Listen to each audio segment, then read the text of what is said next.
Hi guys, இந்த வீடியோவில் birthday செலிப்ரேஷனோட mini vlog தான் பார்க்க போகிறீங்க. வாங்க வீடியோக்குள்ளே போகலாமா?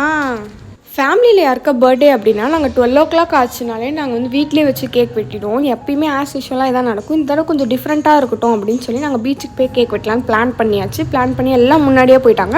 நான் கொஞ்சம் கிளம்பி வரதுக்குலாம் லேட் ஆகிடுச்சு. கொஞ்சம் தூங்கிட்டனால 11:30 அதுக்கப்புறம் நாங்கள் இங்கேருந்து கிளம்பி நாங்கள் லாஸ்ட்டாக போகணுன்றாலும் நாங்கள் தான் ஃப்ரிட்ஜிலேருந்து கேக் எடுத்துகிட்டு போனோம். ஏன்னு பார்த்தீங்கன்னா முன்னாடியே எடுத்துகிட்டு போய் தான் மெல்ட் ஆகிடுச்சா என்ன பண்ணுறது. அதுவும் நாங்கள் ஒரு சாக்கோட் ட்ரஃபிள் கேக் வாங்கியிருந்தோம். நாங்கள் லாஸ்ட்டாக போகணுன்றாலும் நாங்கள் தான் எடுத்துகிட்டு போனோம். போகிற வழி பார்த்தீங்கன்னா மழை பெஞ்சுது, இடி இடிச்சுது. அதிலே நாங்கள் பயந்துட்டு போனோம் கேக் எதாவது ஆகிடுமா. சடனாக ஹெவி ரெயின் வந்துருச்சுன்னா என்ன பண்ணுறது, நாங்கள் பயந்துட்டே போனோம். கடைசியில் பார்த்தா தூரல் தான் போட்டுட்டு அப்புறம் எங்களுக்கு எங்கே போய் வச்சு கேக் வெட்டுறதுன்னு ஒரு ஸ்பாட்டே இல்லை, ஒரு ஐடியாவுமே இல்லை. அப்புறமா தான் எல்லாருமே சேர்ந்து பிளான் பண்ணி காந்தி சிலைக்கிட்ட போனோம். அங்கே லைட் செட்டிங்கும் அதிகமாக இருந்துச்சு, இடமும் கொஞ்சம் ஈரம் இல்லாமல் இருந்தது. அங்கேயே வச்சு எல்லாம் ஒன்றா சேர்ந்து என்ஜாய் பண்ணி விட்டு முடிச்சிட்டோம். யாருக்கு பர்த்டே அப்படின்னு பார்த்தீங்கன்னா எங்கள் சித்தப்பாக்கு தான் பர்த்டே. நீங்கள் விஷ் பண்ணணும்னு நினச்சிங்கன்னா கமெண்ட்டில் உங்களோட விஷயம் தெரிவிச்சிருங்க. நாங்களாம் ஃபேமிலியாக என்ஜாய் பண்ணிகிட்ருக்கோம். இவர் மட்டும் தனியாக போய்